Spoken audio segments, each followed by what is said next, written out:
Hello friends, आपके YouTube channel digital दारू में। दोस्तों आज हम बात करने जा रहे हैं प्रोबेबिलिटी एंड स्टैटिस्टिक्स के एक न्यू टॉपिक के बारे में। दोस्तों जिनको नहीं पता कि ये सब कुछ क्या हो रहा है तो उनको मैं बता दूं कि हमारे यूट्यूब चैनल पर machine learning and deep learning की मैथमेटिक पार्ट की सीरीज चल रही है। यदि आपने वो वीडियोस नहीं देखी तो आपको आई बटन में लिंक मिल जाएगा, आप जाकर उसे चेकआउट कर सकते हो।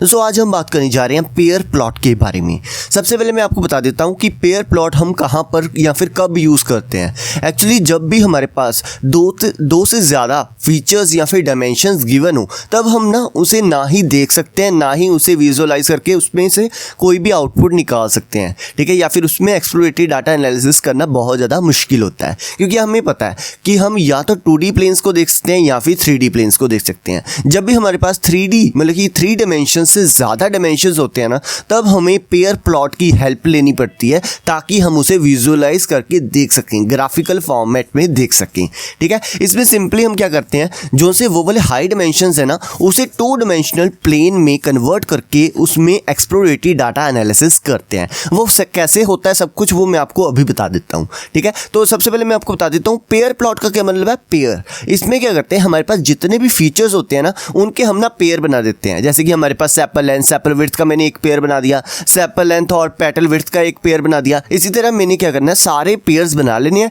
और उन सभी का ग्राफ क्रिएट कर लेना है। जैसे आप देख सकते हो यहाँ पर नीचे पूरा ग्राफ क्रिएट हुआ है। ये जो ग्राफ क्या है वो सारा कुछ मैं आपको आगे बता दूंगा।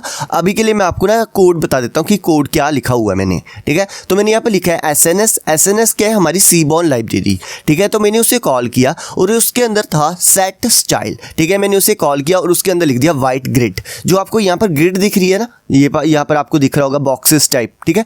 ये इसी की हेल्प से आए हैं, ठीक है। और बाद में मैंने यहाँ पर क्या लिखा है, SNS.PairPlot, क्योंकि हम यहाँ पर क्या अप्लाई कर रहे हैं, पेयर प्लॉट को, ठीक है। और बाद में मैंने यहाँ पर लिख दिया आइरिस का क्या था हमारे पास, जहाँ पर हमारा डाटा सेट प्रेजेंट है, जिस वेरिएबल में हमारा डाटा सेट प्रेजेंट है, ठीक है। तो बाद में आगे मैंने लिख दिया ह्यू इज इक्वल टू स्पीशीज, क्योंकि यहीं पर लिखा हुआ है कि कौन सा सितोसा है, कौन सा वर्सिकलर है और कौन सा वर्जीनिका है, ठीक है। तो मैंने उस कॉलम को सिलेक्ट कर लिया ह्यू की हेल्प से, ठीक है। बाद में मैंने यहाँ पर लिख दिया height is equal to 3। Height is equal to 3 का क्या मतलब है, जो सा साइज है, जो से हमारे स्कैटर प्लॉट है उनकी जो सी हाइट है या फिर साइज है वो कितना बड़ा होगा वो इस पर डिपेंड करता है। जितना आप इसकी वैल्यू बढ़ाते जाओगे उसकी जो सा साइज है वो भी इंक्रीज होता जाएगा, ठीक है। और मैंने plt.show की हेल्प से क्या किया, जो सा ग्राफ है उसे शो करवा दिया या फिर आप कह सकते हो कि मैंने उसे प्रिंट करवा दिया। दोस्तों यहाँ पर आप देख सकते हो sepal length, sepal width, petal length and petal width. Y axis पर हमारे पास ये सारे प्रेजेंट है और एक्स एक्सिस पर भी हमारे पास यही प्रेजेंट है, ठीक है। दोस्तों अभी के लिए अपना जो सा आपको ये डायगोनल में जो भी ग्राफ दिख रहे थे इनको अपना अभी के लिए इग्नोर कर दो, ठीक है। बाद में मैं आपको बता दूंगा, ठीक है। दोस्तों जो आपको यहाँ पर इन डायगोनल एलिमेंट्स के या फिर डायगोनल जो से ग्राफ्स थे उनके नीचे जो से प्लॉट्स दिख रहे हैं और जो से ऊपर वाले प्लॉट्स है ना, ये एग्जैक्टली सेम है, ठीक है। एक्चुअली में ना जो आपको यहाँ पर दिखेगा, मतलब कि एग्जांपल के लिए ये वाला जो सा ग्राफ है, ठीक है, ये किसके बीच में है, sepal length and sepal width के बीच में, ठीक है। और इसका उल्टा क्या है, ये आप यहाँ पर देख सकते हो, यहाँ पर वाई एक्सिस पर क्या है, सेपल विड्थ, और एक्स एक्सिस पर क्या है, सेपल लेंथ, ठीक है। यहाँ पर एक्स एक्सिस पर था सेपल विड्थ और वाई एक्सिस पर था सेपल लेंथ, ठीक है। इसी तरह जो सा ये वाला ग्राफ है ये भी इसका उल्टा है, ठीक है। इसी तरह ये सारे एक दूसरे के उल्टे हैं, ठीक है। तो आप या तो ऊपर वाले ग्राफ्स को कंसीडर कर सकते हो या फिर नीचे वाले ग्राफ्स को कंसीडर कर सकते हो, उससे कोई भी फर्क नहीं पड़ता। बस आपने इन दोनों ग्राफ में से, मतलब कि जो से नीचे वाले ग्राफ्स हैं और ऊपर वाले ग्राफ्स हैं, इनमें से एक को चूज करना है जब भी आपने एक्सप्लोरेटरी डाटा एनालिसिस करना है, ठीक है। इतना मेरे ख्याल से आपको पता लग गया होगा, ठीक है। दोस्तों अब मैं आपको थोड़ा सा ग्राफ थोड़ा जूम करके दिखा देता हूँ, क्योंकि यहाँ पर मेरे ख्याल से आपको अच्छे से दिख नहीं रहा होगा, ठीक है। दोस्तों उससे पहले मैं आपको बता दूं कि कैसे हम कैलकुलेट कर सकते हैं कि कितने हमारे पास ग्राफ क्रिएट होंगे, ठीक है। इसका एक फॉर्मूला है 4C2।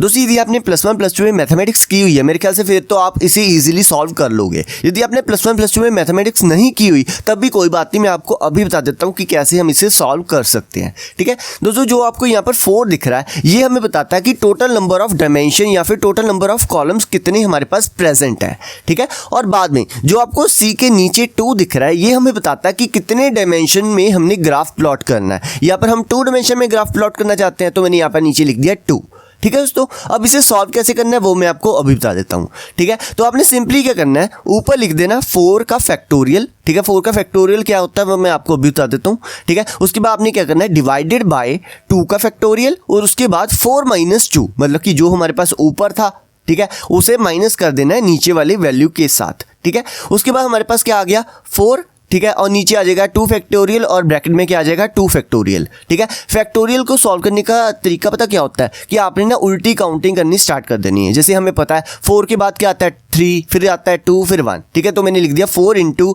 3 × 2 × 1, ठीक है। इसी तरह 2 का फैक्टोरियल क्या होगा 2 × 1, और 4 - 2 करने के बाद क्या आता है 2, ठीक है। तो उसका फैक्टोरियल क्या होगा 2 × 1, ठीक है। जब आप इसे सॉल्व करोगे ना तो हमारे पास आ गया 6। इसका क्या मतलब है कि हमारे टोटल 6 ग्राफ क्रिएट होंगे, ठीक है। वो कौन से ग्राफ्स होंगे, वो ये वाले सैपल लेंथ सैपल विड्थ के बीच में, सैपल लेंथ और पेटल लेंथ के बीच में, इसी तरह 6 ग्राफ्स हमारे पास प्रेजेंट हो जाएंगे। बट दोस्तों आप सोच रहे होंगे कि पीछे तो हमारे पास 6 से ज्यादा ग्राफ थे, जैसे मैं आपको दिखा देता हूँ, यहाँ पर हमारे पास 6 से ज्यादा ग्राफ है। बट दोस्तों जैसे कि मैंने आपको बताया था, या तो आप ऊपर वाले ग्राफ्स को कंसीडर कर सकते हो या फिर नीचे वाले ग्राफ्स को कंसीडर कर सकते हो। यदि आप इनको काउंट करोगे तो आप देख सकते हो यहाँ पर कितने हैं 1 2 3 4 5 6, जो हमने अभी अभी फॉर्मूले की हेल्प से फाइंड आउट किया था, ठीक है दोस्तों। मुझे उम्मीद है आपको पता लग गया होगा कि कैसे हम नंबर ऑफ ग्राफ्स को फाइंड आउट कर सकते हैं जो पेयर प्लॉट में बनेंगे, ठीक है दोस्तों। अब आगे बात करते हैं दोस्तों। अब मैंने थोड़ा जूम कर दिया मैंने ग्राफ को, ताकि मैं आपको समझा सकूं कि कैसे हम यहाँ पर एक्सप्लोरेटरी डाटा एनालिसिस करेंगे।